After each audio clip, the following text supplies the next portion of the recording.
All right, so thank you everyone for showing up this morning for the weekly meeting of the Tacoma Pierce County Coalition to End Homelessness. I see that we have over 30 folks in the room and it's 9 o'clock. So Rosemary, would you like to lead off the meeting?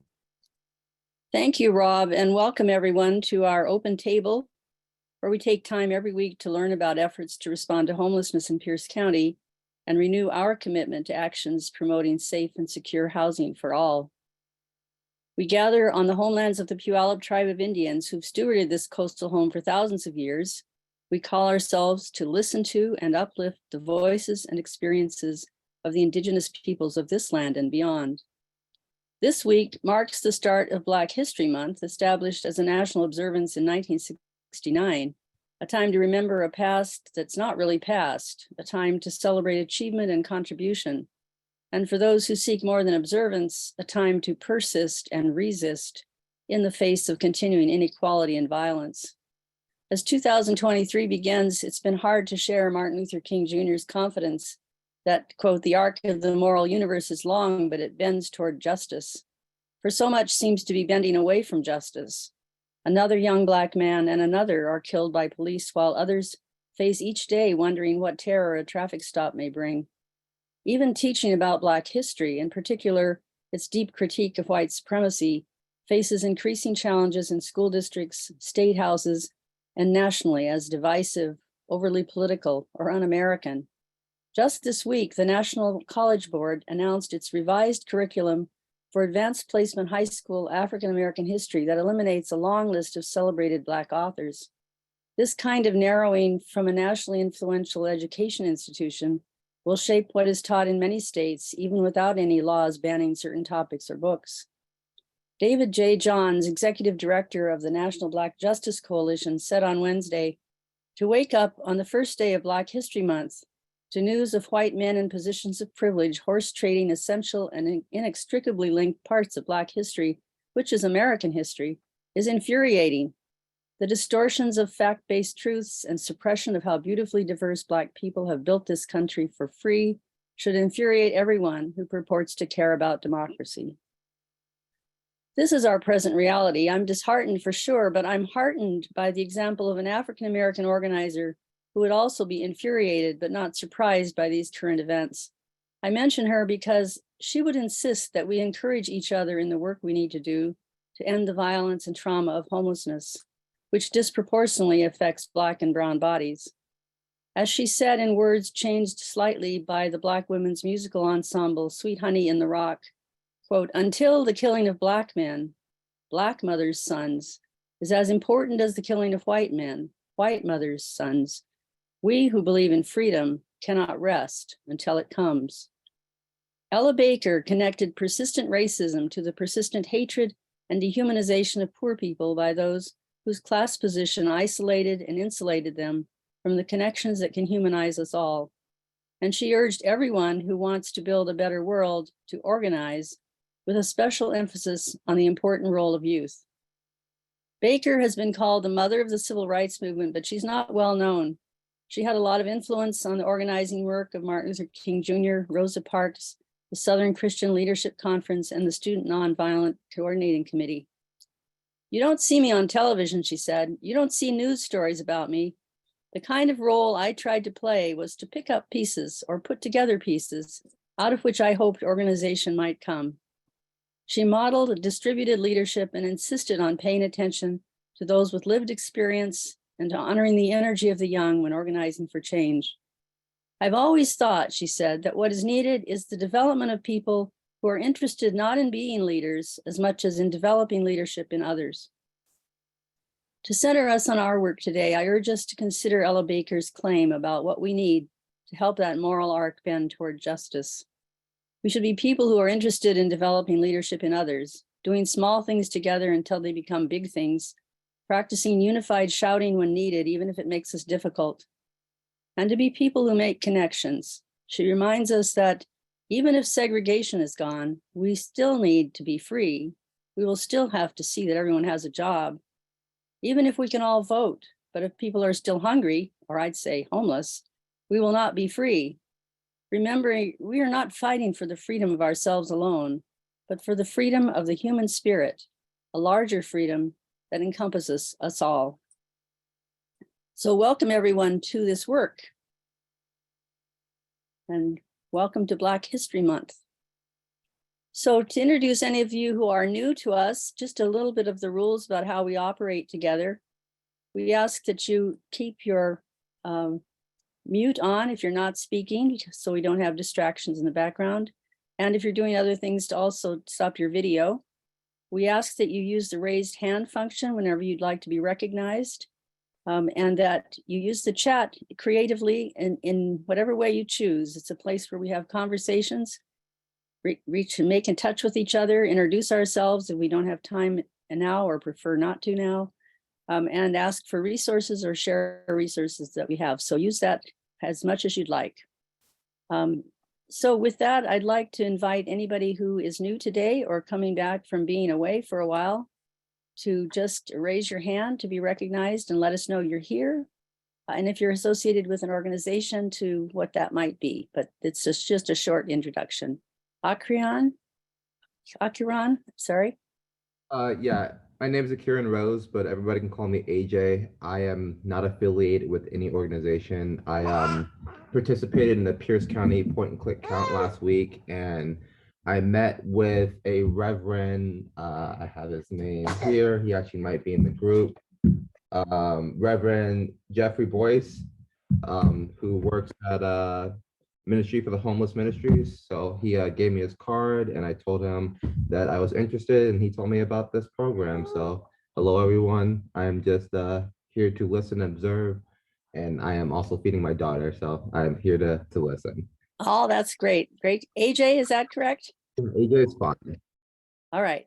Thank you very much and welcome. Thank you. Tanya and Tiffany. Go ahead. Hi, I'm with the Tacoma Rescue Mission. We're outreach specialists. And this is Tiffany. Hi, I'm Tiffany. We're fairly new. We've been doing this for a few weeks now.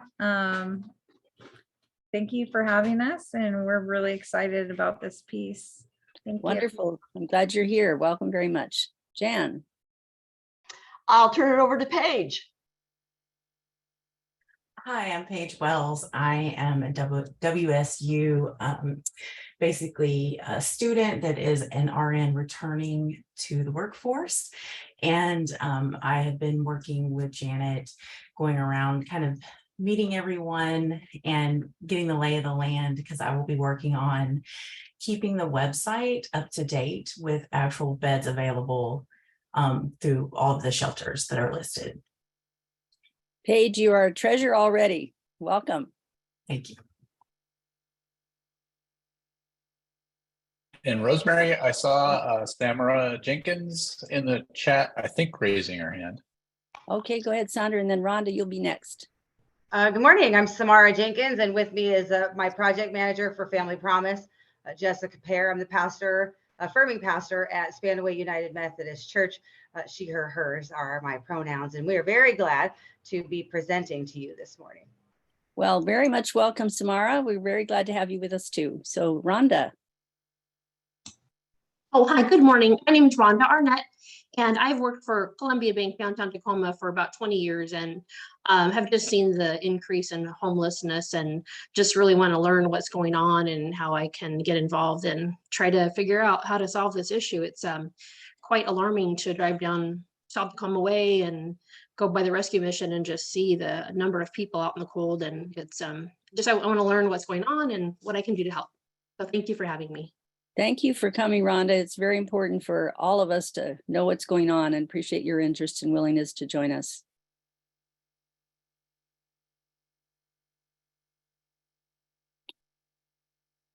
Well, that's great. If there's anyone who hasn't had a chance to introduce yourself, but you'd like to make connections, you can put your name in the chat with the contact information. And if you're associated with a group that would help to people to pair up with you in some way, then please do that. And Rob, if you have anything to add, or just turn it back to you. Thank you, Rosemary. Thank you as always for centering us at the beginning of the meeting with pertinent, timely words to set us down our path for this weekly meeting. And welcome. It's great to see so many new people today. So it's actually great to see all the longtime members as well, just to be clear. So let's move into our weekly section of the meeting where we talk about what we're seeing happening on the streets. This is an opportunity to talk about what you're seeing about people being displaced by sweeps in the city of Tacoma, where those are happening daily right now, unfortunately. What you're seeing in terms of the needs of people who are living outdoors in your own neighborhood, and an opportunity, if you have something to share with the group. We're trying to connect people to resources and actually get help to people who are outdoors right now as we switch from cold weather to wet weather coming up in the next few days starting today. So I open the floor. Anybody have any updates of what they're seeing from outreach this week?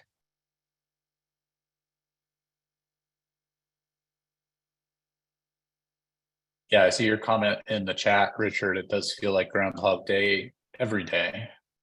Tanya and Tiffany. Hi, yes, so what we've noticed is, and from speaking with our other outreach members, it's been a little tough keeping track. Once we do the coordinated entries with them, trying to when they do come up for housing and things like that, or resources become available for them, being able to go back and find them, I guess, has been a topic here at TRM. So yeah, that's kind of some of the hurdles that we're facing. Yeah, thank you for that. And I think it's important for folks in leadership making the decisions of displacing people, that they hear those stories. So thank you for that. Yeah, Monique, I saw your hand go up. Hey, Rob, I just wanted to mention, good morning, everyone. I just wanted to mention that we are still carrying a wait list for the Veterans Village. And not only are veterans calling to get in, but civilians, and we have veterans preference, but I just want to put out there in the universe that there is a need for another Veterans Village emergency shelter with wraparound services. Thank you, Monique. Do you have a sense of how long that waiting list is right now? There's usually about 5 on there. I don't know if Tammy's here, but she usually carries 5 folks on there, like consistently. Okay. And that's, and there's some people who, other providers come and try to drop them off. And so those people sometimes don't even make the waiting list because they don't want to wait around. But yeah, there's a lot. Yeah, that is a lot. I am here. Jan? Oh, hi, Tammy. Hi, I am here. We currently have 8 on the wait list right now. And I had 2 more phone calls last night from 5 where they're getting ready, I guess, to do a sweep. So I expect that list to grow. Thank you, Tammy. Jan, I think your hand is next. Yes, the action on the street is possibly where somebody who's new to our group, like Rhonda from Columbia Bank downtown, she sees encampments out in the public, and she may not know that often it's this group that has the first response to the growing encampments. But we also have Jerome in the room from CLR Positive Interactions. So Jerome, my understanding of Positive Interactions is that CLR has an effort to do the outreach between encampments and those who are living in the streets and businesses. So maybe those two might connect as far as what's going on the street.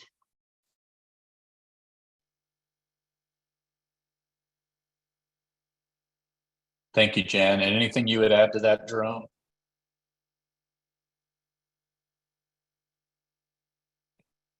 And I know sometimes Jerome has challenges with his microphone. So if you have an opportunity to put something in the chat, that's great. Sally. There are at least 4 people sleeping on concrete sidewalks in the vicinity of 11th and MLK in the Hilltop throughout this list. I think it was 26, 26, 29, 21, and then a little warmer this morning. And if you want an example of the utter failure of the city's policies, they would be the example. Sleeping on concrete in that kind of weather is just cruel. Agreed. So Thank you, also the way Sally. hypothermia gets people sleeping on that concrete. Yeah, yeah, because it takes all the heat right out of your body. Jay, I see your hand up. Just to circle back to FOB real quick. For all of you, we do needs and chairs. One of the needs that we have is a printer and some supplies to go with it for FOB, if at all possible. But to their point directly, FOB also needs to become a permanent site, and we need a secondary site. We need to stabilize the site and guarantee its structure stays there. So we could use all the comments, all the backing that we could get from our community at this point with this, especially in particular to you, because they're the ones that own the property. So let us make our voices known to support and be here for the people that need it the most so that we don't lose them. Because if we need a secondary, how can we lose the first? Thank you, Jay. Teresa. What she said and what everyone else said too, but I just want to say it was good to see all of the folks. Who is that? Oh. Anyway, so it was great to see people at the social last night. I hope more people will come, and Todd's shaking his head because something bizarre happened out there. I want to say that one of the things that happens at the networking social is some networking. So Kenneth King gave me a boatload of foot powder and little accoutrements to help people who have foot issues. And like me, you've probably seen a lot of people out there with foot problems. And yes, they came from DEM, and Norma there helped out with this. And I just want to put this out here. I'm going to be putting together some kits that have that stuff in it, a fresh pair of socks, the little winter warning thing that came from the health department. And if any of you have a source of some kind of athlete's foot sort of cream that would be in small packets that would be easy to carry around, I'd be delighted to hear about it. If it's not too expensive, I might fork out the money for it. Also, if anybody has other ideas about, if you know what trench foot is, you know how devastating that is to someone who's living on the streets. And if you have ideas or interest in helping on putting together packets or coming up with supplies, I'm going to put my contact information in the chat. Thanks. Thank you, Teresa. And Ed. I'm going to leave my camera off and not be a ghost. One of the things that is very concerning to me is that a group of people in the tide flats got a notice, a 24-hour notice that they were going to be swept. And I asked for the reason, what was the reason? And they said public nuisance. Well, we don't have a ordinance, a public nuisance ordinance that allows reaction within 24 hours. It takes much longer than that. And so it's a red flag, you know, oh, we don't like these people, so we're going to try and get rid of them. Sorry, it's not a fun message, but it's being delivered. Ed, where in the tide flats were you encountering those folks? I was afraid you were going to ask me that.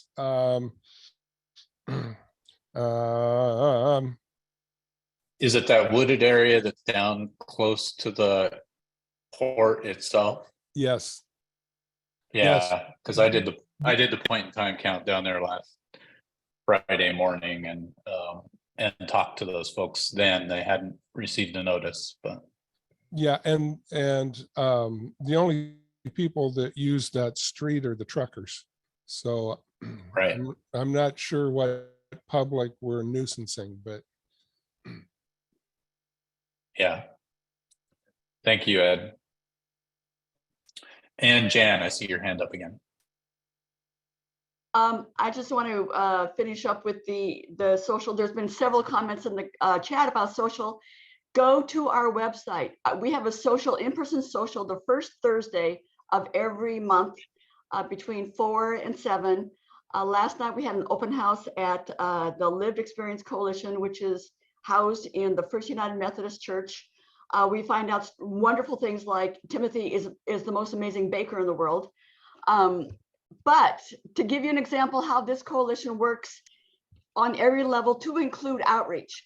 Yesterday morning, Michelle Burgee from Tacoma School District, McKinney-Vento program, contacted me because she knows me through this coalition. They had to get rid of some some winter weather kinds of things, the scarves, the socks, blankets, some great bags of winter weather items that are used for outreach. We were able to pick up those things from an agreed upon parking lot, another parking lot switcheroo, right? We bring the bags that afternoon to the First United Methodist Church, who is hosting the Lived Experience. And Brotherhood Rise folks show up for the party, for the social, and they take it all because Brotherhood Rise is just an integral presence in the Hilltop area and does amazing work for folks inside of their building and outside of their building, and they're putting in a tiny village. So within the course of 12 hours, we got at least, what was it, eight big bags of critical items distributed, and we had a good time doing it. That's a side thing. But that's how this coalition works. In fact, Michelle has messaged me saying that they still have more bags. So Michelle, let's put it out to the general chat, and we'll probably get that picked up and distributed today. Thank you. Thank you, Jan. That's a great note to end this section of the meeting on. If other folks have items that they'd like to share about what they're seeing on the streets, please do so in the chat. I wanted to also do a reminder that we do have a spreadsheet on Google where folks can offer updates about what they need for doing outreach to support people in their neighborhoods, as well as if they have items that they can share with those who are doing outreach. So Jay, if you have a moment and you could drop that in the chat, that would be great. But let's move on to our first presentation of the morning and our weekly community spotlight. And Samara Jenkins, I know that you're queued up to talk about the Family Promise Initiative. You have the floor. Thank you. Good morning. Thank you for having us again. And I just wanted to kind of piggyback onto what you all have been referring to. Sometimes it feels like we're in no man's land down here on Pack Ave where we're located. And I just wanted to throw out there that we are in partnership and are trying to connect what we offer of resources to those of you that are doing the work in, kind of the Tacoma area. Jessica and I plan on connecting again with Richard to go out and view some of the sweeps, just to be able to provide some spiritual support and some love to those folks and some dignity. So we host New Hope Mobile Resource Response Team through Homeward Bound, and they are here twice a month with showers and laundry, and we provide a hot lunch for them. We see about 60 folks a month that are transitionally insufficiently housed, and then we have some folks that are here, usually about a dozen, off and on during the week, that we take care of. So we're also a safe parking network site, and we serve Bethel School District families. We do have some Franklin Pierce folks, But our program runs a little bit differently, where we provide support before, during, and after our folks are with us through safe parking and car repairs and groceries and gas cards and those types of things. So we remain connected with our families. And so we've got a couple that are here now. One of them includes a pregnant woman. So that being said, that is how we got involved with Family Promise, because we're invested in our school district families. At any given time, we know that there's about 18 people living in their vehicles, not doubled up, but actually living in their vehicles that are families within the school district. And then McKinney-Vento has recognized over 600 children that qualify for services. And this year they said that they're on track for probably 1,000 plus that they will be serving through McKinney-Vento. So we realize that as we keep asking the question, what are we going to do to assist with homelessness or families that are experiencing homelessness?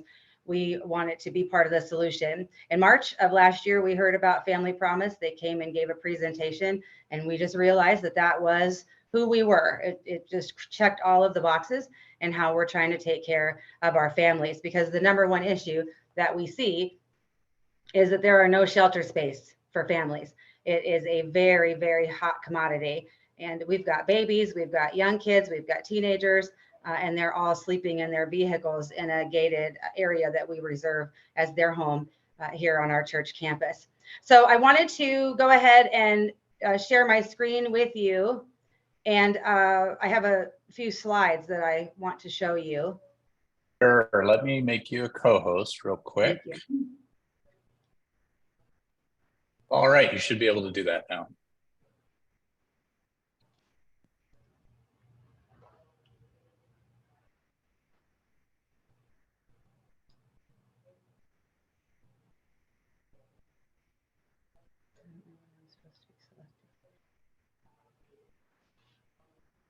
Oh, I see. Okay. So this is, and I will go through this rapidly. Just and so you know, we're not seeing your presentation. I see your chat screen or your Zoom screen right now. All right, hold on a second. Let me try again. Yeah, no problem. Do I need to change it? It's just disturbing to see me twice on the screen. Nobody wants that. Well, I've got the slideshow up and it's not reflecting appropriately. I think stop sharing and redo it. Stop sharing and redo it. Sorry for wasting your time.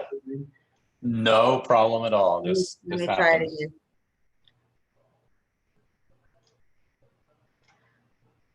So it's a window, I reckon. I did it. I did. And it said that's what it did. Okay. So let me try this. There we go. Okay.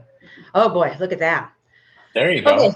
So thank you for waiting. All right. So I'm going to go through this rapidly, but we do have this slideshow available for you. This is just their vision and mission. We can actually email this out. And we are also giving presentations, traveling and meeting with folks and giving these presentations. So this is the national numbers, and Family Promise began in 1984 with one woman who recognized some homeless family on the street and was like, there's got to be something else that we can do. So that was where Family Promise was born. They are a national organization. This is just some of the numbers in which they reflect the amount of children and the statistics for them.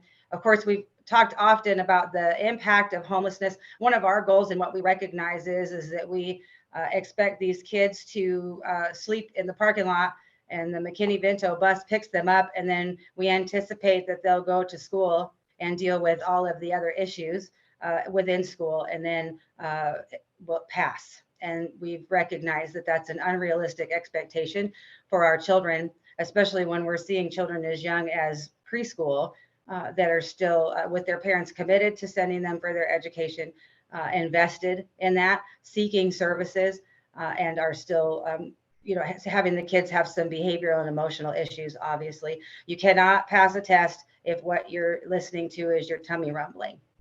So this is the current need in Pierce County. Again, this is McKinney-Vento offered us these numbers. 661 kids are experiencing homelessness under the stairs, Jesse. So they're on track to see 1,000 kids this year that they will offer services to.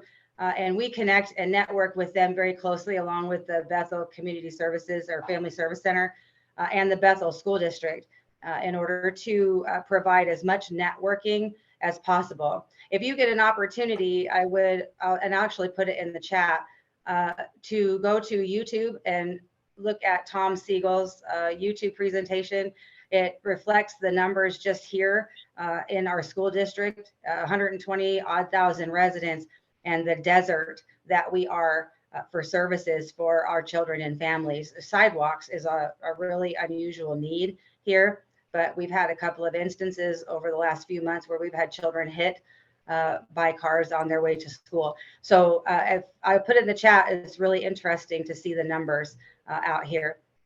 So who is Family Promise? As you can see, they are effective in 75% of families long-term. Jessica and I have been launching this and putting it together and are looking to build a board. That's the point. So when you get to your Q&A, that will be some of the information that we will be given to you. So we write for grants and look for all sorts of things, but it's all about community connection, because we realize that we are the village that will take care of our children.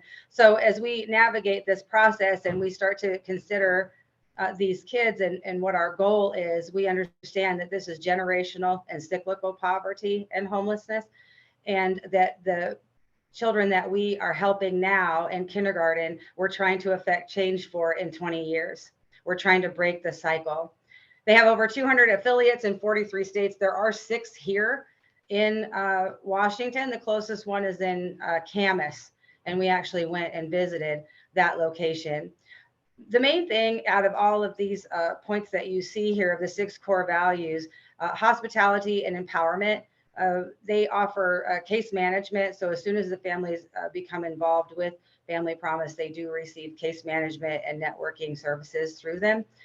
We rely on churches and organizations to assist with that, and we'll go into that a little bit further. So there is a need for a day center, is what that's called. It's the families go to the day center during the day. That's where the showers and laundry facilities are, where they receive case management assistance. The children are offered tutoring. There's job placement assistance, computers and internet. That's where they will spend most of their time. As you can see here, the starting budget is $250,000, and that's for salaries and also startup costs. We do have a breakdown of what that looks like. Should you have a need to see that. And it will support safe parking in Pierce County. We're still committed to being a safe parking network site. This can manage about 7 families, basically what can go into a 15-passenger van. And so 7 families is kind of the maximum that can be served within the Family Promise system. But the intent here is to get the information and begin Family Promise of Pierce County so that there can be branches of it at Franklin Pierce, Tacoma, and other areas, because we know that there's much more need than just the 122,000 people that are in the Bethel School District at 900,000 residents in Pierce County. This is the shelter model. And so as you see, there's 2 different types, rotational and static. And again, I know I'm going through this very rapidly, and I apologize if it's too fast, but we only have so much time. We do have these available for you to look at, and you can always contact us to ask us additional questions. The rotational model is that the day center is the static piece where the families are bused or vanned to, and then there's congregational host sites. Every congregation would have a week, a quarter. So one church would host those families for 7 days. They would be responsible for the overnights, the meals, and then transporting them to the day center and back again. And one of the number one things that churches want to know is they always have a heart for ministry, but they need to be careful of the cost of the heart for ministry. And so the average cost for a congregation per year is about $1,000. And this is the static site model. This would be if we had a standalone site that could house everything. When we went to Camas, they had been gifted a building by the Catholic Diocese, and they are a one-stop shop. All of their services the trainings, the classrooms, and where they stay, do laundry, et cetera, are all in one place. So that's the static model. That's more information about the rotational hospitality network. Again, 4 times a year, 1 week at a time, up to 7 families and 14 individuals. And so this is hospitality and activities, set up, takedown, et cetera. It's even for the congregations that feel like they don't have enough people, you have enough people if where 2 or 3 are gathered. This is the affiliates in Washington. Clark and Cowlitz County. Clark is where we went. We are looking to go to Cowlitz later on. This is the revenue, how many families and children they have served, and the prevention and diversion is kind of the biggest portion of what they'd like to do or what they try to do. They offer legal assistance, rental assistance, and networking. Most of the folks that we see through safe parking are evictions. And that immediately sets up barriers for those folks for about 7 years, because once you have an eviction, unless you pay the balance, you just have an eviction. And then we are finding challenges along with 2 to 2.5 times the rent, security deposits. And we're also noticing now that some of our folks have received housing vouchers, but there's no housing to put them in. And if there's any legal issues, they're denied housing even with the voucher. So this is the affiliate benefit. So what each area is considered is an affiliate. So Family Promise of Pierce County will begin in Bethel School District and branch out throughout the county. This is what you can expect to see within that affiliate network. It's interfaith, so they accept any sort of type of family, any kind of family makeup. It is not a denominational service, so you are not required to be any type of denomination or religion, but we do rely on our faith communities to assist in having our families stay at their buildings and offer some support. So it's intended to be 0 to 150 years old. If you can love a human, you can do this work. These are the goals which I had mentioned in the beginning and why we are presenting to everyone right now. There is a need for a board, so a leadership team. We are working with Bethel School District and the Family Service Center again to begin that process, but we do have some needs in order to get things fully started. We do have to have our own 501c3. We are in the process of developing our teams because the congregational recruitment is how we go and find churches that will host these families for the week at a time. And again, our goal is 50,000, but I've been to the county and Department of Health and Human Services, and I just asked them for 250 grand because eventually somebody's going to say yes. And that's it. So, and I think maybe Jessica might have something to add to what we shared with you. This is our contact information. I did also put it in the chat, and you can always email us through the church. It's SpanawayUMC.com. Is there anything else you want to add? I just want to add that that with Family Promise, we ask that faith congregations that want to help are open to helping any type of family, because the makeup of the family is, can vary. And so step families, grandparents, grandparents, 2 moms, 2 dads, whatever that family looks like, Family Promise serves families. So even including LGBTQ families as well. 2 moms, 2 dads, and non-binary folks. There is no distinction between your need for housing and the right for you to have that. So I am, I think, done sharing my screen. Okay. I just don't know what to do about it. Yeah, great. And we're running a bit long on this segment, but I really appreciate the information. You said you're going to be kind of doing similar presentations with a number of other organizations. All over. Mm-hmm. Great. So, excuse me. I want to thank you for the presentation today.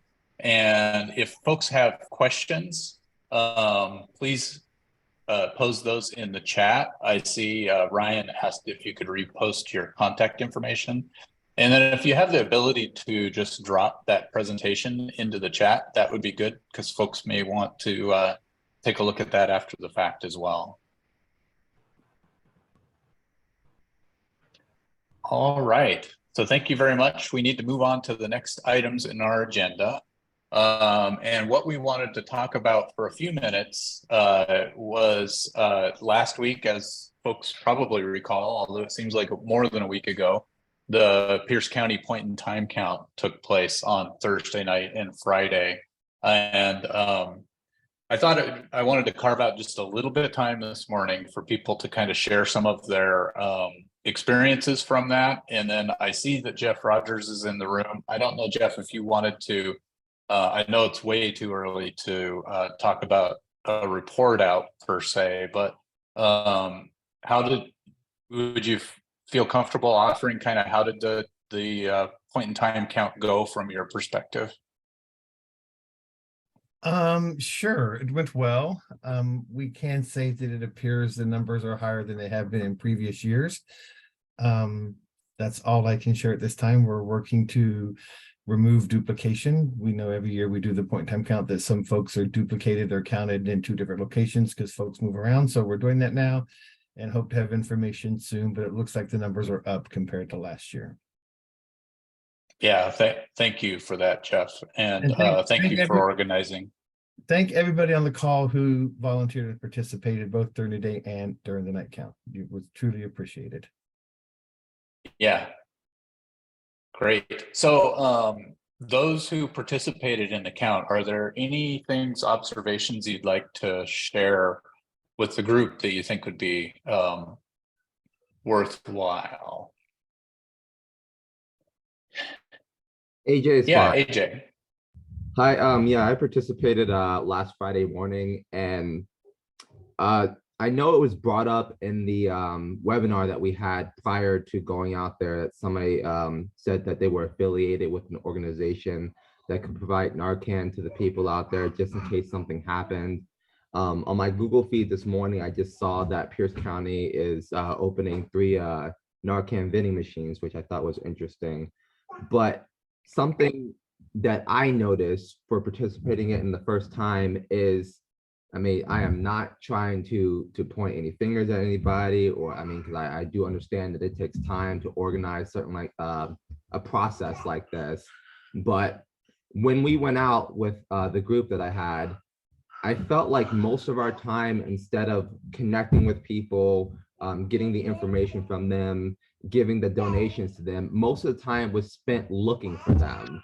I do understand that people move around, they're transient and whatnot, but I just felt like when it came to having the specifics, like maybe there could be like a separate app besides the information where we're surveying them, will give us specific locations that maybe it's pre-scouted, you know, a week ahead of time or daily, that we can update and say, hey, we want you to hit these hot spots so we know there's a bunch of people over here, as opposed to us driving behind buildings trying to find these people, because I know there's so many people we missed.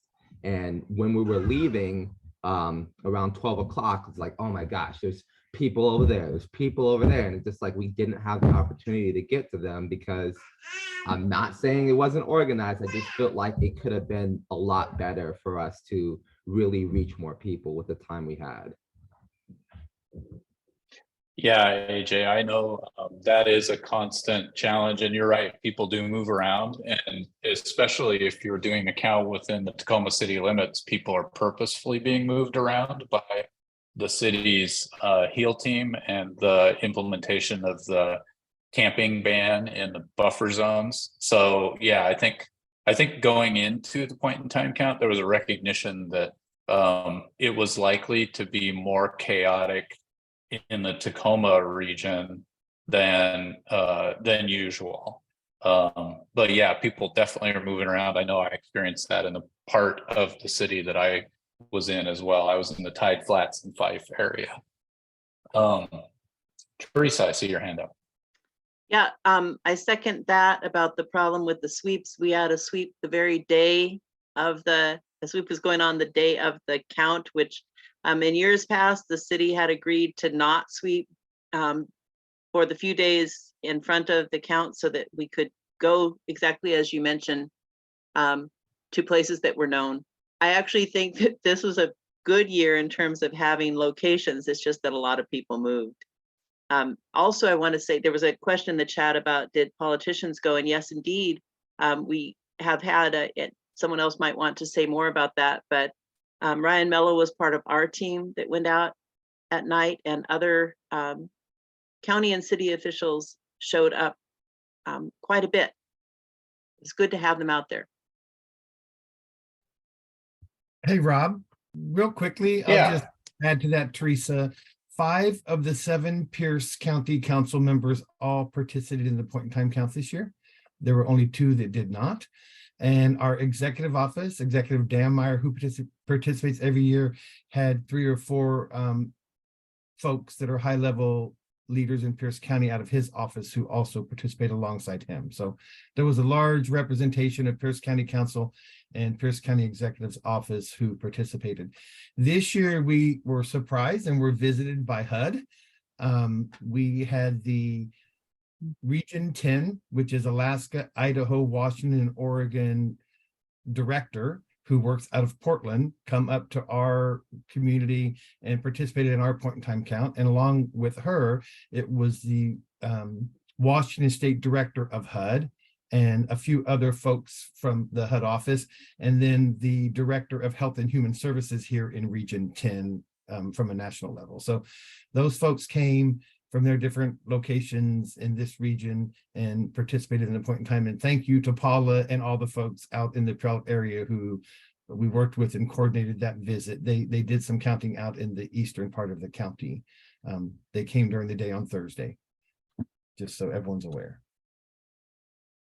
Thank you, Jeff.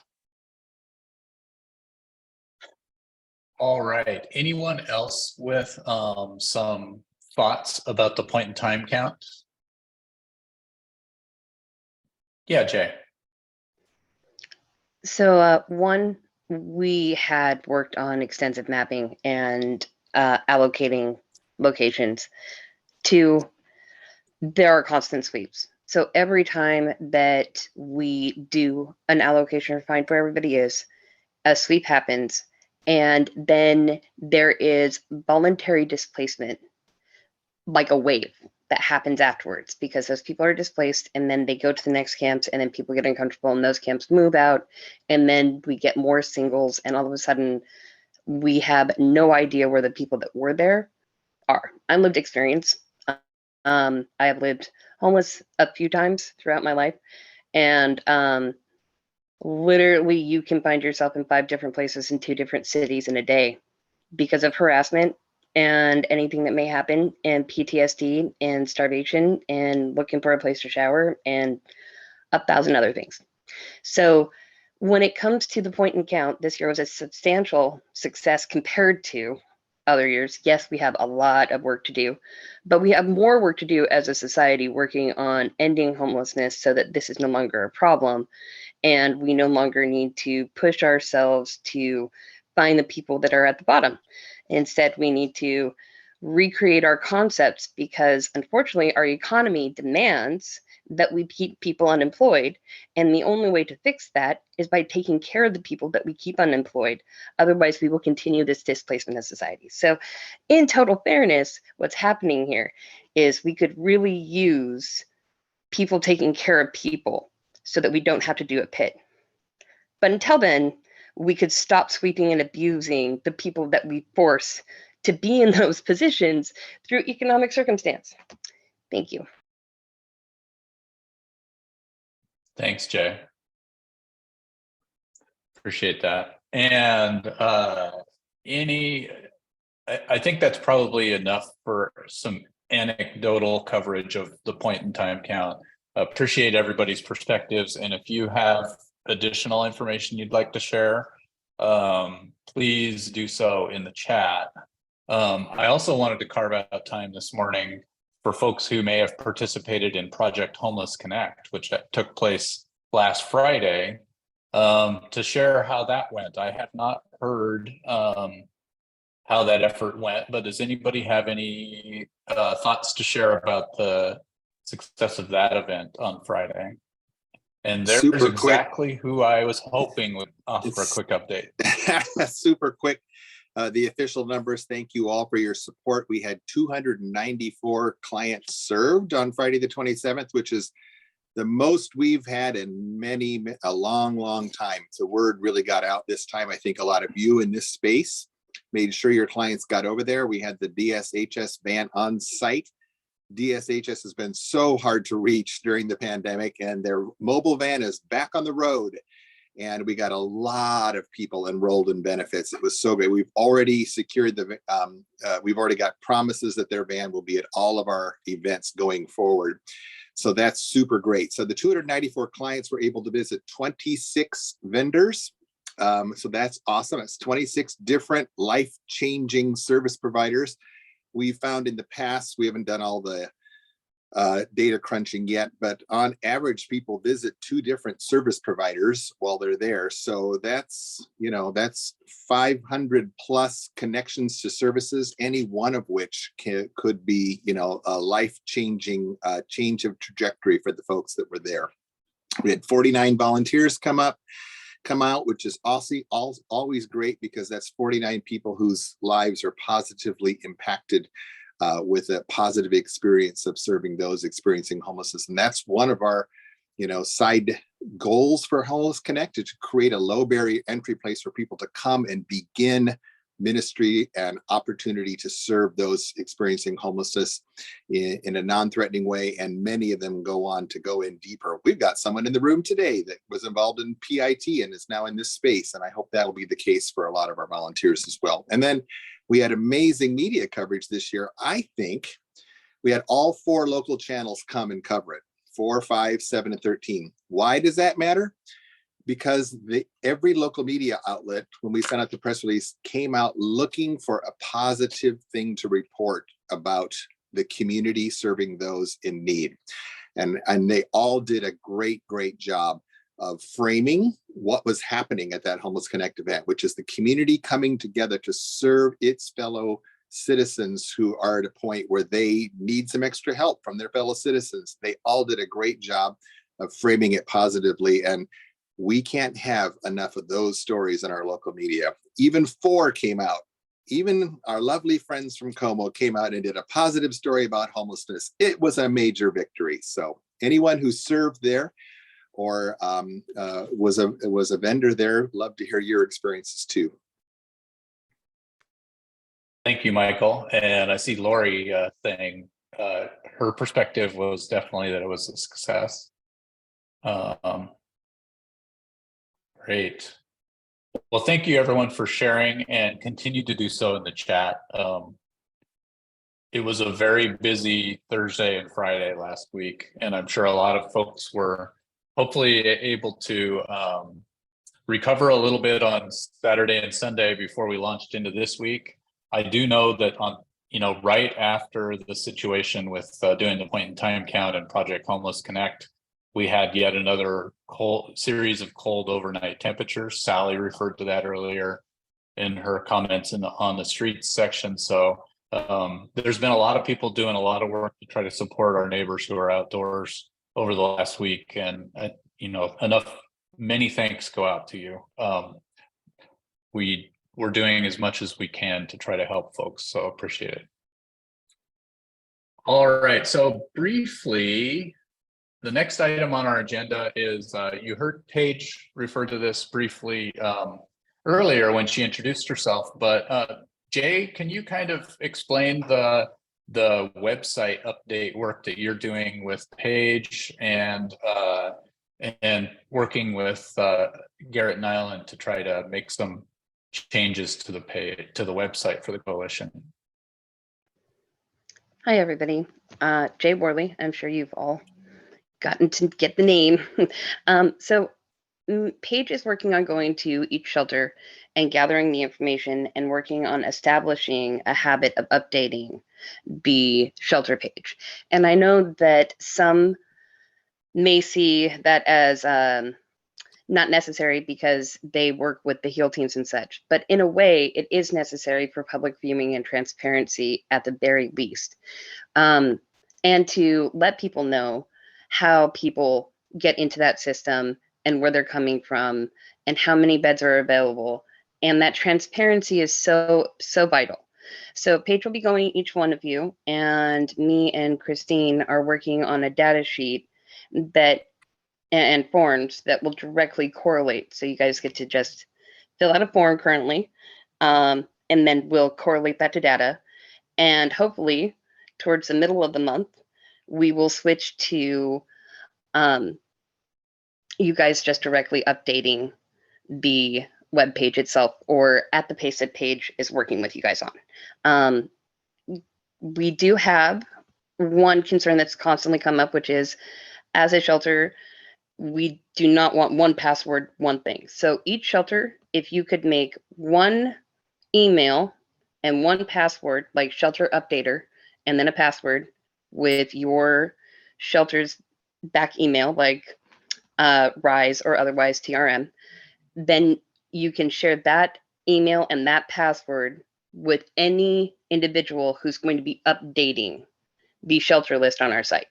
And that will simplify it. Not each individual person has to have a login for our site. So could I have sharing, please, Rob? Sure. Let me do that for you.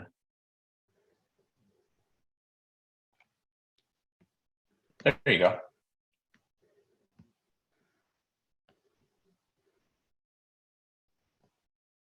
And if need be, I can bring the page up as well. There you go.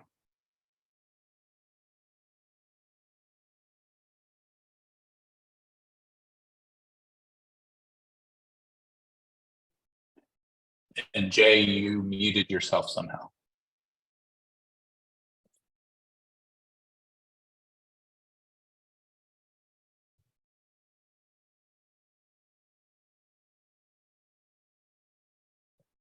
And you're still muted.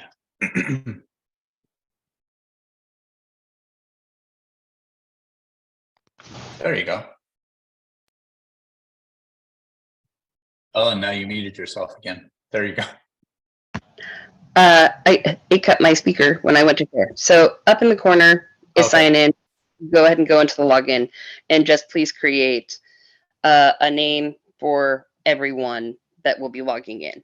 And that will simplify things. And that way you don't have to worry about your turnover creating an issue, and it's not as complicated. And you'll find out that if you just go ahead and do the website, it's a lot easier than my forms, a lot easier. And then we'll transition to how you update the information that you most likely want to be shown or otherwise. And this also correlates with the needs and shares. We're working on the needs and shares for all of our staging sites. The next step is working on needs and shares for our shelters and otherwise, so that we can start working on getting you guys the supplies that are outside of the realm of your contracts, especially for inclement weather, which is huge.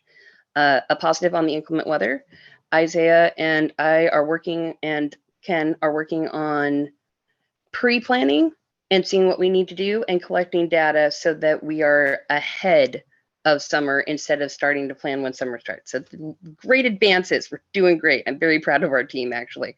So thank you, Isaiah, and thank you, Ken. I don't think he's here, Kenneth King. So with Paige, she'll be working with the shelters, and then we're working on the inclement weather, and hopefully we will have full transparency with what everybody needs, what everybody can share, and the information of who is able to shelter who. Thank you, everybody, for all of your help and assistance in working with us. Thank you, Jay, and thank you, Paige, as well, for the work on trying to improve the information on the coalition website. So let's shift over to a review of last week's breakout discussion. Timothy, do you want to do a quick run through of that? And I can share it on screen. Yeah, I can do that. Just a second. Let me get back to there. There we go. I'm not actually seeing what I was sharing, so. So what we talked about last week. I'm not seeing the the page either. Yeah, it disappeared. from Yeah, the- let me fix it. Okay. Today seems to be the day to have technical difficulties, so sorry about that. Kind of like Mercury in retrograde thing or something. Something like that, yeah. So what we talked about last week was what can any regular person do to help people who were on the street and doing this work. And we generated a really impressive list of suggestions. And, you know, I don't want to walk through the whole list because we don't need to do that, but just want to encourage people to read this over. And again, when we do the report back from our small groups, to please take as detailed a notes as you can and pass those on so that we can generate these summaries. And just want to remind you again that we're sending this out fairly immediately after it gets published on the listserv, so that people have this information and this feedback of what we talked about soon after the meeting. And you also get the links while they're still current. So that's it. Thank you, Timothy. You're welcome. And we will get to this week's breakout conversation in the second half of the meeting. So that will be coming up soon. So let's shift it over to our regular government updates, and we'll start with updates from the city of Tacoma. Hi, Matthew. Morning, everyone. Matthew Jorgensen with the Neighborhood and Community Services Department with the city of Tacoma. Just a quick update on safe parking at Holy Rosary. I think you all saw on the listserv that they're working on staffing up for that site. So that's one thing holding that up. But as you all know, staffing is such an issue right now. So that's the main update for that for Holy Rosary. That's my main update for the week. I'm happy to take any questions. And if I don't have the answer, I'm happy to follow up. Yeah, Matthew, we have a couple of hands up and I'll get to those in a second, but also there is some chatter in the chat about trying to make contact with folks from the HEAL team. So maybe after you answer the live questions, that'd be great. I put Javon's contact information in there. Javon Carlisle is the HEAL team manager. Great. All right, let's start with Ed.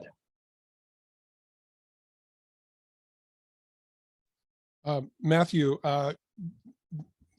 Caleb and others are working with Jeffrey Boyce to put together a list of things that the city would like to see, a church, so to speak, who wants to do safe parking, a checkoff list or something like that. Can you tell us where that is? So that is pretty much that's pretty much finalized.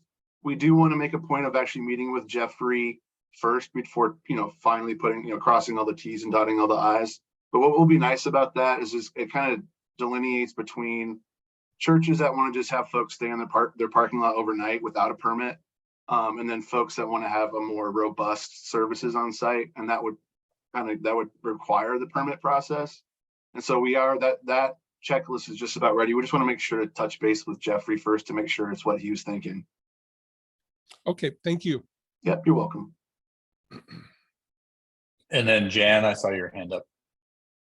It was, but actually, Matthew, if you could clarify, because if you noticed in the chat, we were all confused as to who to call when we wanted the HEAL team. So some of us want to call Kevin Ruby, some of us want to call Caleb. Just give us the hierarchy of the HEAL team and explain the HEAL team to the entire group this morning, please. So Javon is the HEAL team manager, and Kevin, Sunshine, Travis, and Kedrick all report to him. So he's your best first contact would be Javon Carlisle. And then Caleb, who is my supervisor, we're the team of two that is the homeless system services and systems team. So there's kind of two separate teams doing similar work, but Javon Carlisle is the HEAL team manager doing the outreach day to day.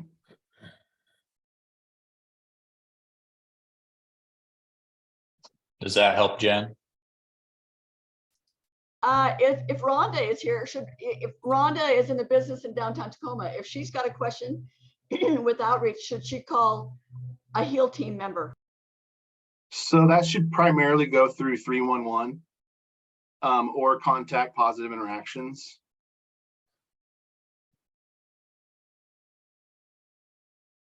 And I saw a thumbs up there, so thanks for that answer, Matthew. Oh, then All I right. do see, oh, sorry, really quick.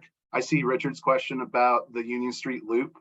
As of Wednesday, because we had that conversation on Monday in the Safe Sites for All. As of Monday, it's not on the schedule for removal. So that's my understanding as of this week. So just wanted to pass that along. Thank you. All right, so let's shift over to updates from Pierce County Human Services. Jeff, what did you have to share, or did we already steal your thunder with the pit count talk? Well, I plan to talk about that, but we covered that. The only other thing I can share is that many of you may remember that back in September, we applied to the U.S. Department of Housing and Urban Development for some targeted funding for unsheltered and rural homelessness that they put out. Unfortunately, the Tacoma Lakewood Pierce County Continuum of Care was not awarded funding. It was a very competitive process. No continuum of care in the state of Washington, except for the balance of state continuum of care, received money. So we're in the same boat as all the other continuums like King County, Snohomish County, Clark County, Spokane County. The only one that received funding in Washington state was the balance of state, which covers all counties except the 5 I just mentioned. So unfortunately, we didn't get it, but we hope to hear soon regarding the annual COC funding allocation within the next couple of weeks. Thanks, Jeff. One question for you. I know Pierce County is one of the counties receiving funds for the through the Department of Commerce for the right-of-way encampment effort. And who would be a good person for me to invite to an upcoming meeting to give an update on that work in Pierce County? Wow. What a great question. It's so many people involved. Delmar Algie would probably be the best person. Okay. Okay. I'll reach out to Delmar. Thank you. I would start with Delmar. There's so many moving pieces and so many different agencies working on that work, but start with Delmar. Yeah, thanks. The reason that that came to mind is I know it's separate pots of money, but that is a chunk of funding for a specific effort that's underway in the county, and I thought that would be a good thing to highlight in an upcoming meeting. So yeah, and it's not money that typically agencies are applying for. It's money that's being targeted for specific purposes to specific agencies to do specific work on specific locations. I know that there was an area near Bay Street at Tacoma that was the first spot. Now they're focused on Hosmer. And I've heard recently the next stop is down south of that Hosmer area on I-5 down near Bridgeport Way in Lakewood. So they choose the locations. They're working directly and contracting with the providers who are doing that direct service. Currently, that's supposed to change. But right now, Commerce is taking the lead on who, what, where, when, why, and how, all aspects of that work. great. Thank you, Jeff. And Lavada, yes, I see your question in the chat about who's paying for all of the stones that are being placed within the city of Tacoma. And I believe that's the city of Tacoma paying for that. So separate from the Pierce County funding that Jeff's talking about. All right. How about our friends from the Tacoma Pierce County Health Department? Any updates this week? Hey, everybody. Good morning. I don't have a lot. The good news in communicable disease over here is that we are seeing flu cases go down, and that is true across the country, and that is fantastic news. Thank you, Rob. Yes, that's just great news. But again, everybody get vaccinated. It's still not, it's not too late to get vaccinated. And you probably, you'll be getting a Gov delivery email. I credit you personally. Thank you, Rob. Yes. I personally lowered the rate of flu going on, so you're welcome, everyone. No, I wish I had that sort of power. You'll be getting a Gov delivery announcement or email from our team on Monday. It should be going out Monday, which again has some communicable disease information. So on flu, COVID, some syphilis information from our environmental health team, Isaiah and his teammates in environmental health, etc. What else? You probably heard the announcement from President Biden about the end of sort of the emergency declarations and declaring the COVID emergency over, basically. Yes, COVID is over May 11th. So we know it's not over. But I know that sometimes those sorts of announcements create anxiety for folks. And I just want to be really transparent that that's a thing. And we are talking about it here at the health department. And we are committed to taking care of, the most vulnerable through our own service and our service through our community partners. And so one of the things that's going to happen is things are going to start to be commercialized and privatized as far as testing and vaccine. So it's not great, but we are committed to making sure that vulnerable folks in our county will still get the help that they need. I'm going to turn it over to Isaiah, who has a few things to share, and I will answer questions in the chat. Oh, perfect. So I have a few things. So first of all, it's nice seeing y'all yesterday at the First United Methodist Church last night. That was very wonderful to meet everyone in person. So thanks to everyone that was there. I don't have a ton. So the first thing is that I've spoken with a lot of folks since lots of interest in getting more messaging about trench foot and boot rot and foot care generally for folks who are experiencing houselessness. That is something I'm working on internally to try to do some more messaging and mass education on. So I hear everyone, and I want everyone to know that that is something that I understand and I'm really working on. It might just take a little bit of time as you understand that these things do not move very quickly as we want them to. But in the meantime, I still have plenty of cold weather injury cards. They're not perfect. They're very small. I can show you right now. I have one right here. If you can't really read it because my screen's blurred, but they're very small. They fold up, they go in your wallet. I've given out a bunch to PCA, to Greater Lakes, to providers in the area. We still have a bunch. So if you would like more of them, please let me know. I can put my email in the chat for folks that want to reach out to me and just have that as part of their cold weather injury kits. I know they're not great. They have information about your employer should provide you new shoes. And it's well, that would be great, but I don't think employers are really giving out new shoes these days.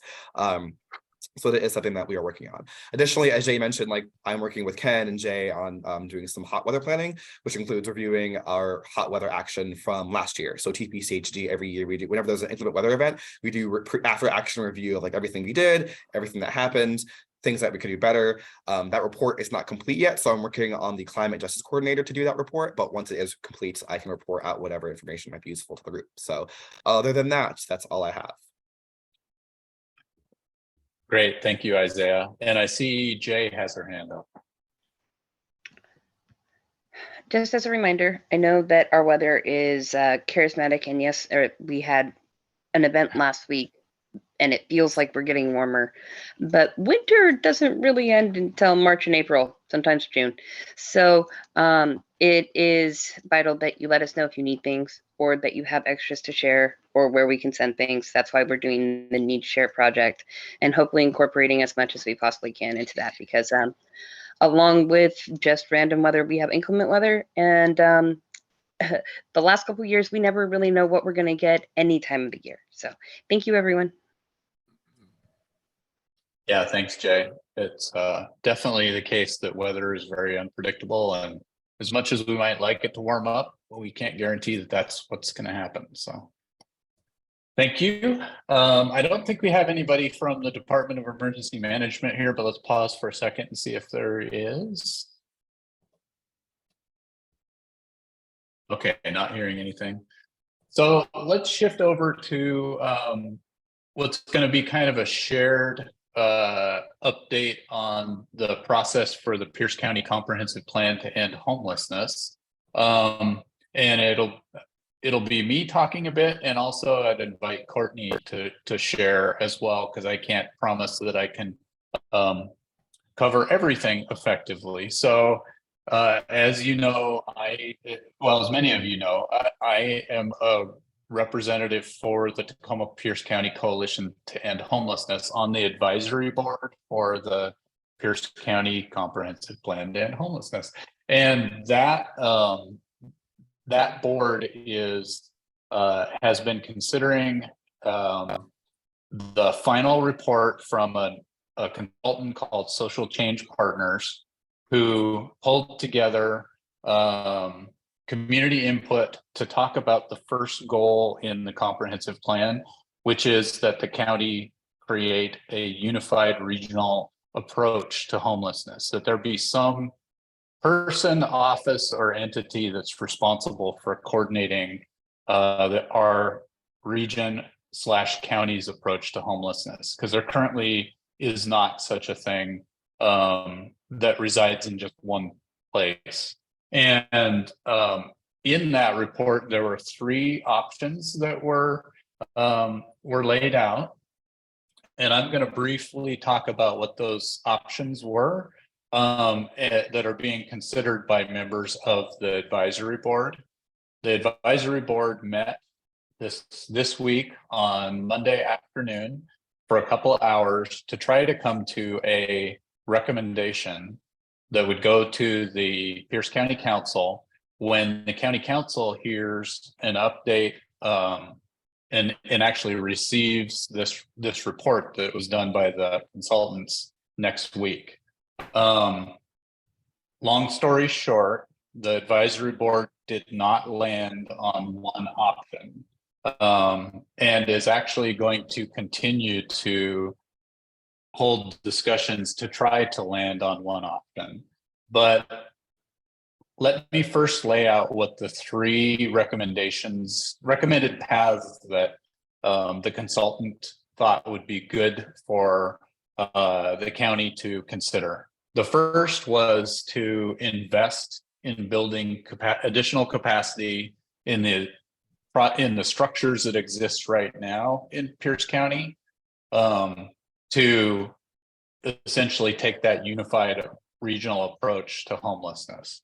That was number 1. The second possibility was to establish a memorandum of understanding with specific time-limited objectives and commitments to address homelessness on a regional basis. So that was number 2. And then the third option was to establish a new interlocal agreement between governments and different entities across the county to potentially even set up a separate organization that would be in charge of coordinating the homelessness response across the county. So those were the 3 options that the consultant laid out. In the report, the consultant talked about the pros and cons of each of those 3 options. I'll drop the report in the chat here briefly so folks can see that. It's also available on the webpage for the Pierce County Comprehensive Plan to End Homelessness. During the meeting, the 2-hour meeting on Monday, members of the advisory board couldn't really coalesce around any one option.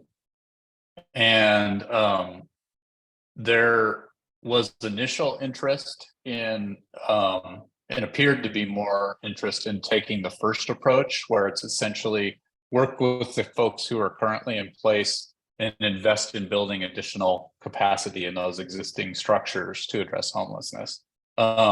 It became pretty clear that there was not, at least currently, 60% of the members of the advisory board in favor of that as the approach. And then we talked about the 2 other options. There just was not a full, essentially the bylaws of the advisory board is that we needed to have at least 60% of the voting members agree to one of those options, and there was not 60% in support of any of the three options. So that's kind of the groundwork of where we're at around the universal regional approach or unified regional approach at a county level. That debate is going to continue, but what is going to happen with the report from the consultant is that it still is going to go to the Pierce County Human Services Committee meeting on February 7th. And Pierce County Human Services will present the report as it is and let the county council members who are on that committee know that the advisory board is continuing to deliberate to try to land on a recommendation to the county council. There's still a time period between the county council accepting this report and them doing anything with it at the full county council level for the advisory board to weigh in. So what's happening is the advisory board is working to schedule another meeting, hopefully to coalesce around one of the three options that exist. And that's kind of where we're at right now. Courtney, what would you add about the current state of things before we move on in the discussion? I'd like to point out that a couple of the options have variables within them. Like the ILA, the interlocal agreement, could not include an independent new agency. The county execs option, we keep thinking about it being in the Health and Human Services Department, but it doesn't have to be.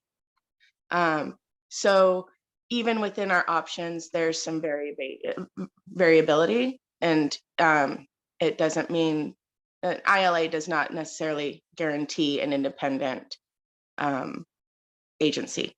So I'd just add that, and then I have more to say about other stuff a little bit. Great. And I'm going to drop the draft report in the chat now if folks want to download it. It's 20 some pages, so it's probably not something that's useful to look at right now for our conversation, but it is a good thing to take a look at to get a sense of where the consultants believe there were the greatest opportunities. So wanted to do that. The reason that we wanted to talk about this is that we felt that it would be good for the coalition. Obviously, we want to bring everyone along in this process so that there's some understanding of what's happening. This is a significant decision about the direction of taking a regional approach to homelessness in Pierce County. And we know that we have a lot of folks with perspectives, lived experience, and direct knowledge of what may or may not work in Pierce County who attend these meetings every week. So we felt it was important to kind of have this conversation here. And what we wanted to do was to provide this outline, and then also then go into breakout conversations. And I tried to capture, Courtney, what you suggested in terms of the framing for a breakout conversation. Maybe you can add some thought to that part as well. What we really thought would be helpful is not so much that we have a debate in the breakouts about which of the three options to choose, but really around how does this recommendation help or hurt the effort to end homelessness in Pierce County. Did I capture that right, Courtney? And you froze. Yes, but There you also, go. and who does it harm?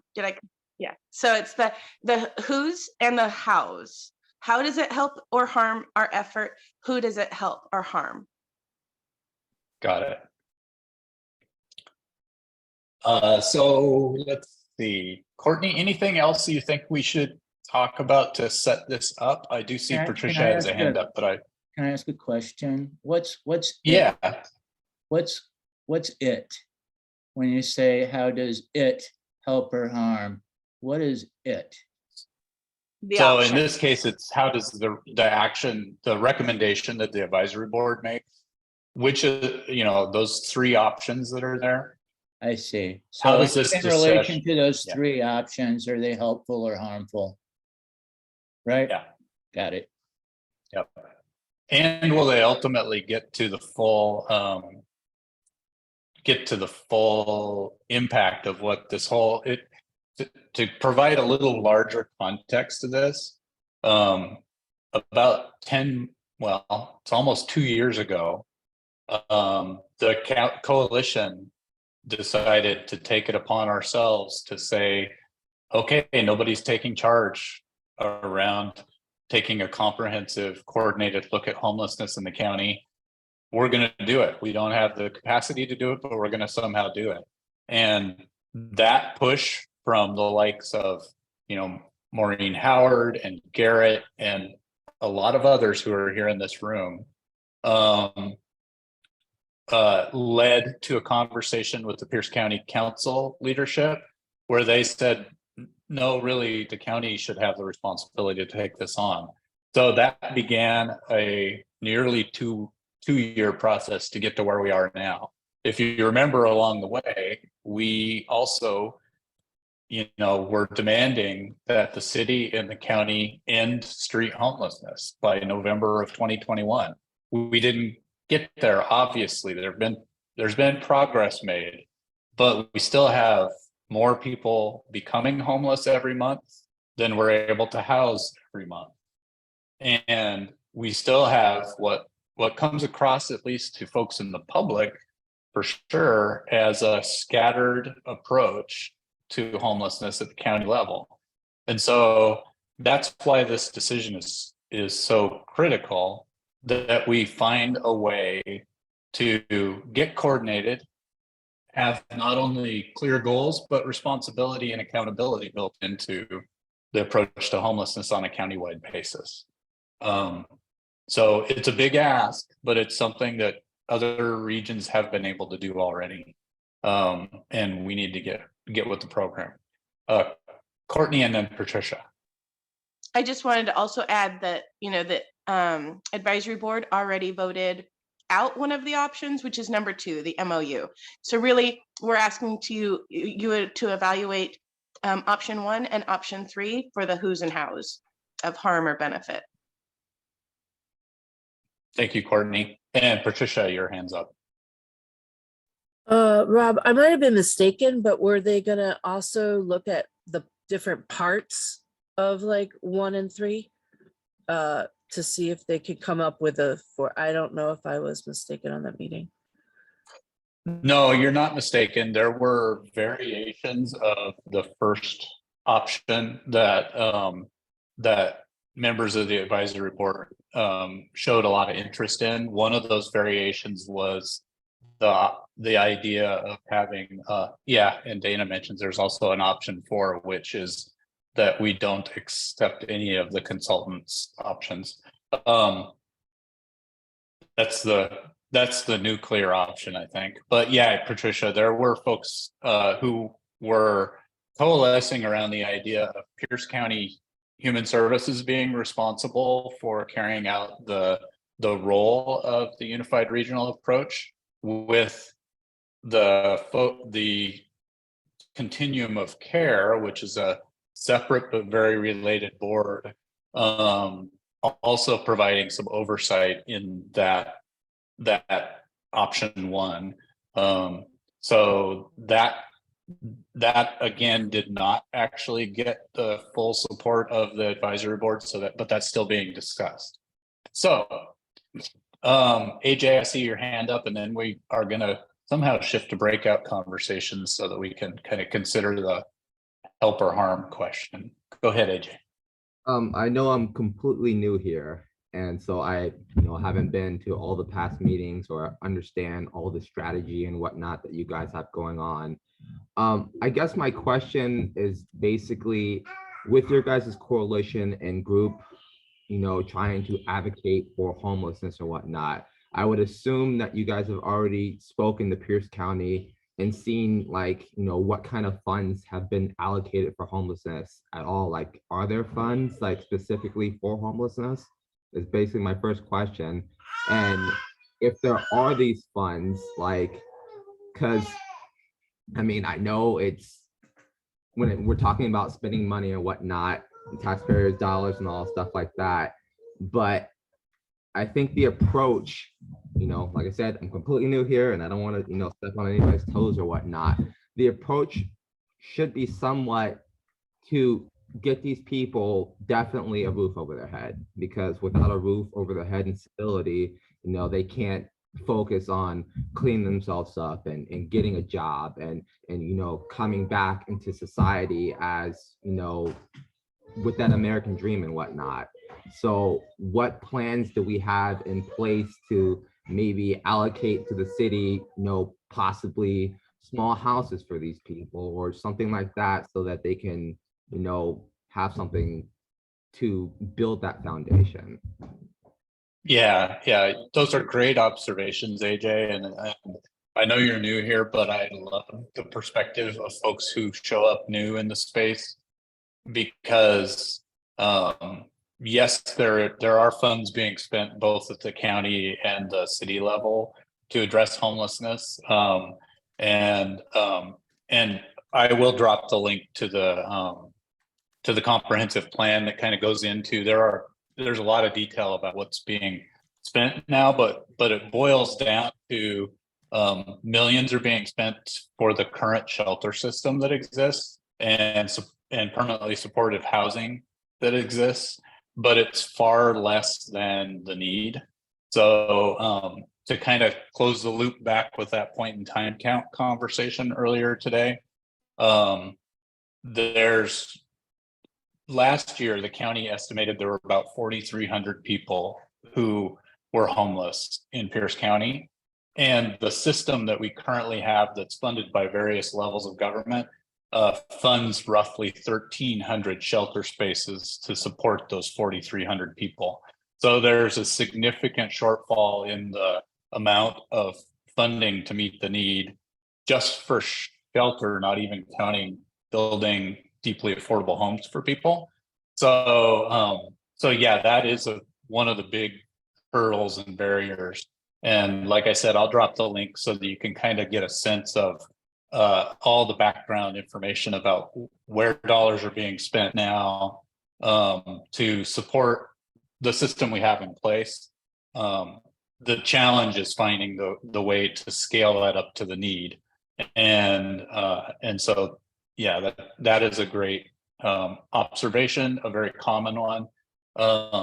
Usually people who kind of step into concern about homelessness, once it's a bit of a eye-opening fact that we have so few shelter spaces to support the number of people who are homeless.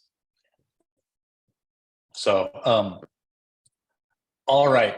In order to make sure that we have time for a breakout conversation, I think I'm going to go ahead and move to that part of the conversation. What we're going to do is the same thing that we always do. I'll put everybody in relatively small breakout rooms of, let's see here.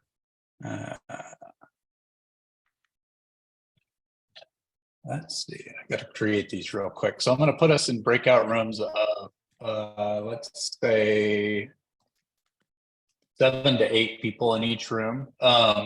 What I would ask is that in each room, somebody take notes, take as good a notes as you possibly can. What we're going to be considering is that question about how does the advisory board recommendation help or hurt the effort to end homelessness in Pierce County, and who does it help or harm? Those are the two questions to consider. And a reminder, these breakout rooms are as much an opportunity to network and get to know each other as they are to have this conversation, but we love seeing your notes when you come back. We're going to spend 15 minutes in the breakouts, and I hope it's a good conversation, and I hope everybody joins in. Away we go.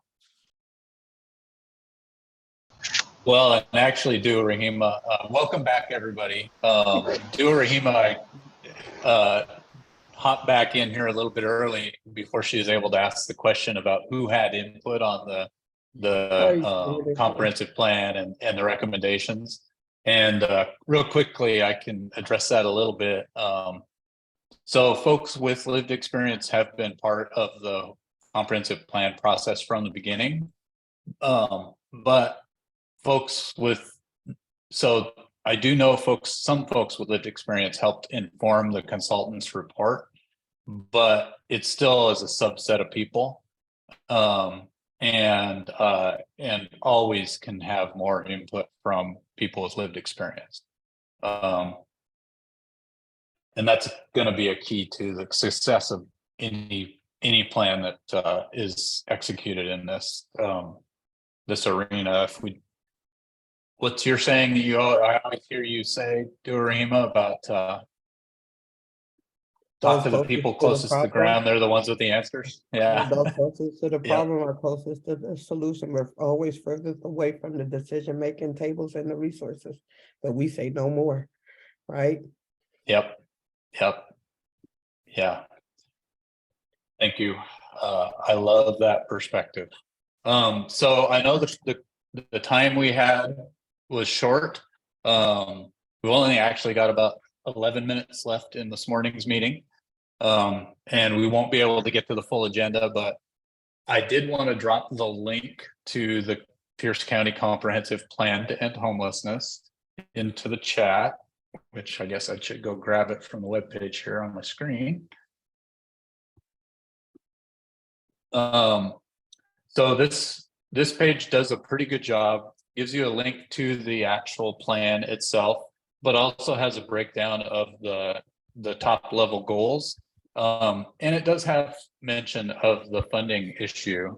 And, it's our good friend Garrett Nyland, who was very instrumental in creating both the plan and the updates that were on this website. Here is, I guess that's too long. I do urge people though to go take a look at the page, go look at the budget section. You can see a little bit about what is being spent right now or planned to be spent, and what the shortfall is. There's the estimate that in order to fully fund the needs in the county, we need to be spending roughly $160 million a year. In order to do that, over the next 2 years, there's about $250 million being spent. So there's a significant shortfall that needs to be filled in some way to address the full need. So thank you, everybody. Hopefully those conversations were good, and I look forward to seeing your notes in the chat. Patricia, I see your hand up, and then we should move on to the last few things on our agenda this morning. I think I'll leave it at that, but I do think that we should align when you send the comprehensive plan with what this coalition has done and the reason why the ask happened, and secondary to explain some of the terminology within the comprehensive plan can get and where the scope of that is. Thank you. Yeah, thanks, Patricia. And yeah, it is important to understand, excuse me, the context of how this comprehensive plan was created, and the effort and I tried to do that very briefly, I know. So I'm happy to talk about this further. We definitely will talk about it further.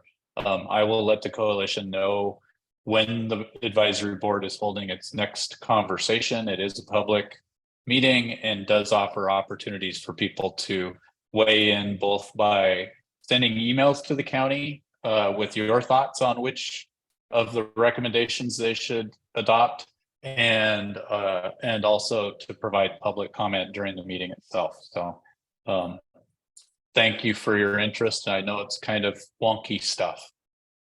So let's move on with the rest of our agenda.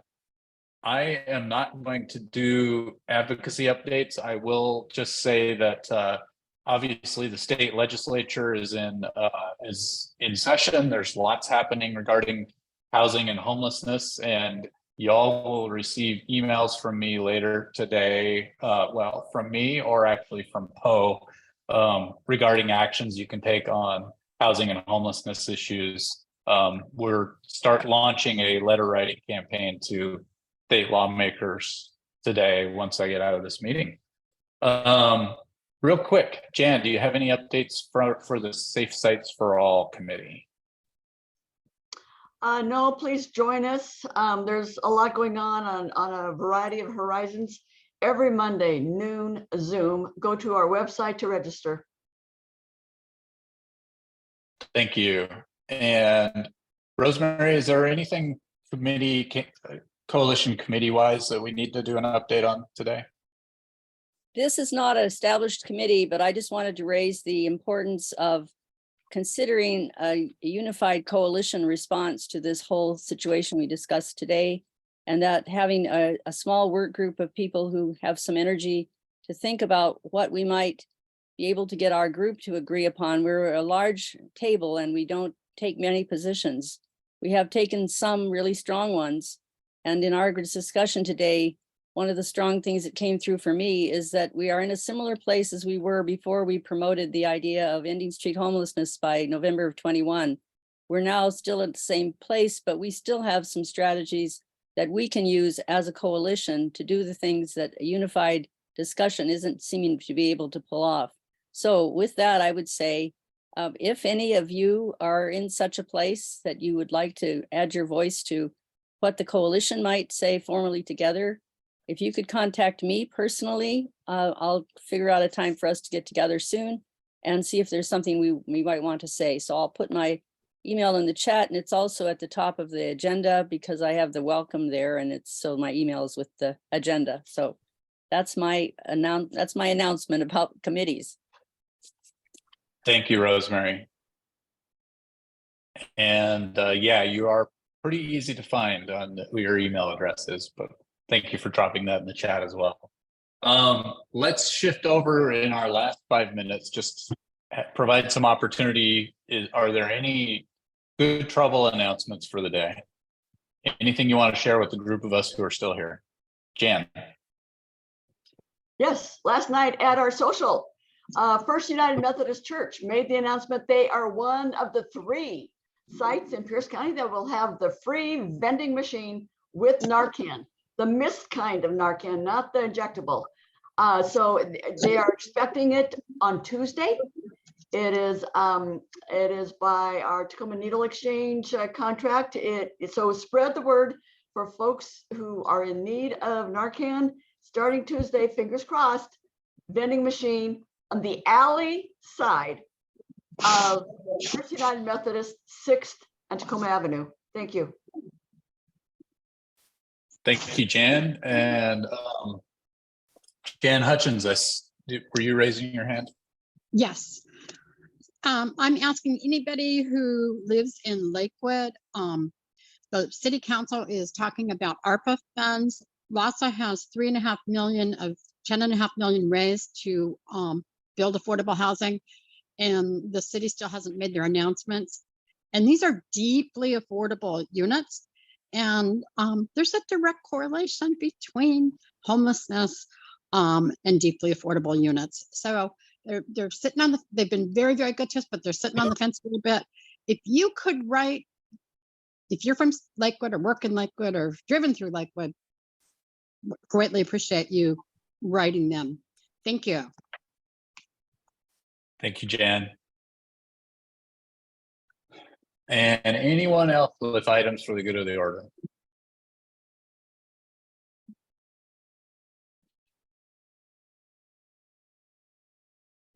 All right. Well, thank you everyone for your time and energy this morning. And I wish everyone a safe and happy weekend. There's lots of work to do, and we'll be back here next Friday to carry on the ongoing conversation. As a reminder, if you have an interest in helping plan next week's meeting, we're gonna stay on this Zoom call and in about 5 minutes, start that planning conversation. For the rest of y'all, see you next week.